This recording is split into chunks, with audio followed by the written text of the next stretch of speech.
రాముడి చిన్నతనంలో ఓ రోజు తనకి ఆడుకోవడానికి కోతి కావాలి అని రాముడు ఏడవడంతో దశరథుడు తన సైన్యాన్ని అడవికి పంపి కోతిల్ని తెప్పించాడు. కానీ అందులో ఒక్కటి కూడా రాముడికి నచ్చలేదు. తాను అడిగిన కోతి వాటిల్లో లేదని రాముడు మళ్ళీ మారం చేయడం మొదలుపెట్టాడు. అగస్త్యుడు దశరథుడి మంత్రి సుమంత్రుడిని పిలిచి అడవికి వెళ్లి అక్కడ రామనామాన్ని జపించమన్నాడు. అలా రామనామాన్ని జపిస్తూ ఉండగా ఏ కోతి అయితే సుమంత్రుడి దగ్గరికి వస్తుందో ఆ కోతిని బంధించకుండా అయోధ్యకి తీసుకురమ్మన్నాడు.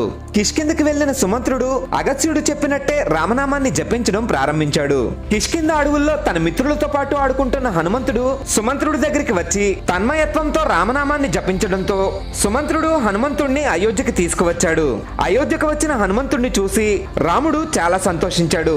చిన్నప్పుడు రాముడితో ఆడుకున్న హనుమంతుడు పెద్దయ్యాక కిష్కిందలో రాముడిని చూసిన మరుక్షణమే రామభక్తుడిగా మారిపోయాడు. హనుమంతుడి భక్తులు ఇక్కడ కామెంట్ చేసి జై హనుమాన్ అని గట్టిగా చెప్పండి.